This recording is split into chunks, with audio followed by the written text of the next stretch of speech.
Offering subsidy of multi-million. The blockade is with no acts more. And what back that proposition is there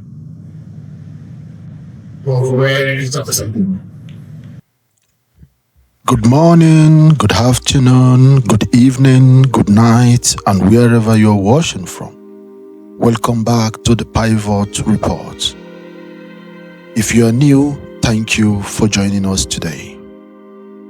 Today, we will be taking a deep look at the consequences of Bola Tinubu's subsidy removal policy, the decisions that changed Nigeria almost overnight. Was it economic, courage, or costly gamble? We will break it down with context, facts, and historical perspective. Stay tuned, don't skip, because this is a conversation every Nigerian should hear. Let's dive in. In May 2023, Nigeria's new president walked into a press conference and uttered 4 words that would reshape the lives of nearly 220 million people. Fuel subsidy is gone. Overnight, the price of petrol tripled, then quadrupled. Families woke up to fuel prices they've never seen before. But here is what most people don't realize. Nigeria has done this before. And when it did, the country learned painful lessons about the cost of reform, the politics of sacrifice, and the fragility of public trust. Nigerians are hungry. Nigerians are angry. Nigerians are suffering. There is no job. There is no food. There is no transportation. When one's fuel increase, everything increases. Everything will skyrocketed. For roughly 40 years, Nigeria artificially kept fuel prices low through subsidies. But by 2023, the system was consuming nearly 3 trillion naira annually. Money that should have gone to hospitals, schools, road, and electricity. Crude oil was exported out, refined fuel was smuggled back in, and the government paid twice over. The economic argument for removal was sound. The political execution was brutal. Within days, transportation costs doubled, electricity tariff increased, food prices spiraled. For a nation where 40% of people live on less than $2 a day, this wasn't policy adjustment. It felt like catastrophe. What the government promised, short-term pain for long-term stability. What Nigerians experienced, immediate hardship, delayed benefits, and uncertainty. Let's look at the historical parallel. 37 years earlier, Nigeria faced a similar crossroad. It is 1986. Military leader Ibrahim Babangida introduces the Structural Adjustment Program. SAP was not uniquely Nigerian.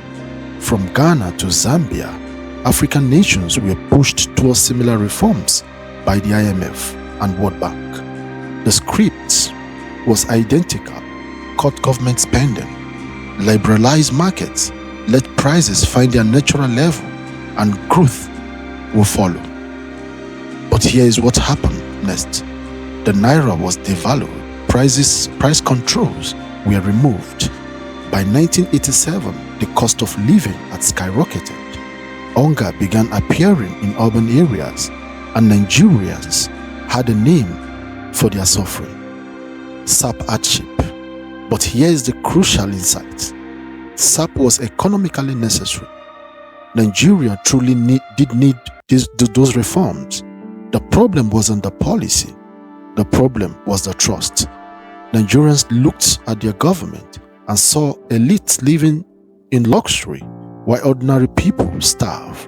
They saw corruption continuing, They saw promised investments never materializing, and that is when SAP transformed from economic policy to political liability. If you're finding this analysis useful, if you're realizing that today's news is yesterday's history repeating, now is a good time to subscribe. We exploit these patterns every week. New videos on African political dynamics every week. Hit subscribe and turn on notifications. Now, is Nigeria repeating SAP? Not exactly, in my opinion, but the underlying pattern is eerily similar. A recurring, political pattern appears to be this. Whenever an African country pursues difficult economic reform, its legitimacy doesn't rest on whether the policy is correct. It rests on whether ordinary people believe the government is credible enough to implement it fairly. Look across the continent. In Ghana, fuel subsidy removal triggered strikes. Kenya's tax hikes sparked anger. Sudan's reform attempts led to state collapse. What they share is the trust failure. There is a second pattern: how reformers frame the problem versus how citizens experience it. Economics see fiscal or sustainability. Nigerians see their transportation budget triple overnight. Leaders see long-term stability. Citizens see immediate hardship without visible proof. New refineries working, electricity improving, corruption declining, sacrifice becomes resentment. So, what is fuel subsidy removal really all about? It is not about fuel. It's not even primarily about economics. It is about state legitimacy and the contract between government and the governed. The real question is whether visible benefits will actually reach citizens, whether refineries will function, whether jobs will materialize, whether corruptions will decline. This is the test of political leadership in a nation attempting reform. So, what are the possible futures from this quagmire? 3 futures are possible. First, the optimistic parts. Government successfully channeled savings into visible infrastructure. Within 18 months, Nigerians begin to feel tangible benefit. Second, the middle road. Missed outcomes, some improvements, but high inflation persists. And third, the tension scenario. If inflation remains severe and benefit doesn't materialize, public frustration deepens into active dissent. And I think Nigeria is currently experiencing this right now. So, what are the leadership lessons for emerging leaders? For those who want to dive into public office, who want to be accountable to the people, who are probably in the university right now and anticipating to be in political cycle in the future, this is for you. Lesson 1: policy correctness, policy success. Economic logic is not the same as political legitimacy. Your job isn't just to be right. It is to make citizens believe you are trustworthy enough to implement difficult decisions.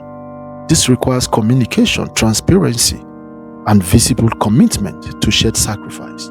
Lesson 2: institutional memory shapes credibility.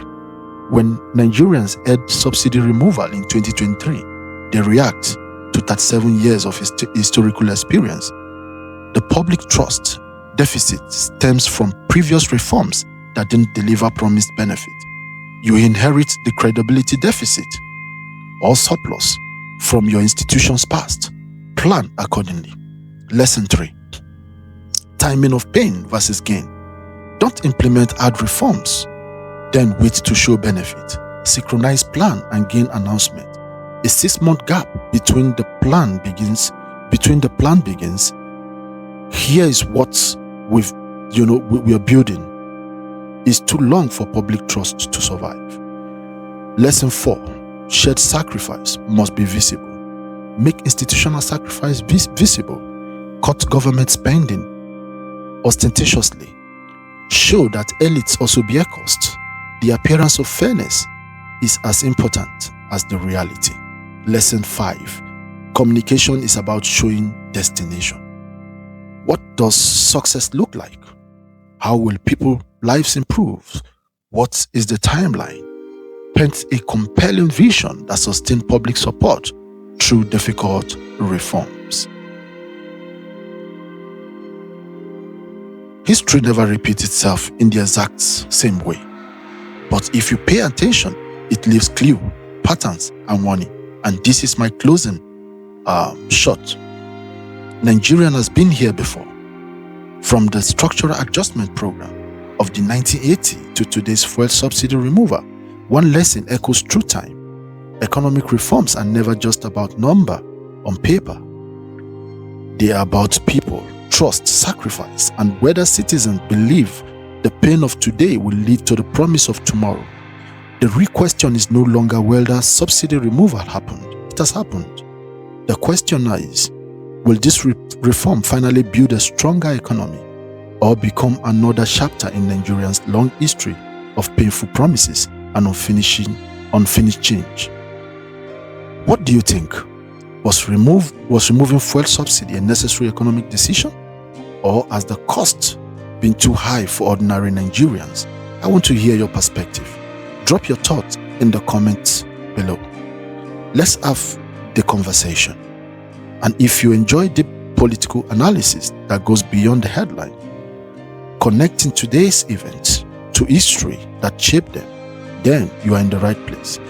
This is the Pivot Report, where we don't just report politics, we trace the patterns behind power. Subscribe, turn on notifications, and join us for more weekly deep dives into African politics, geopolitics, political history, and the forces shaping our world. Until next time, stay informed, stay curious, and always question the story behind every story. Thanks for watching. Have a great day.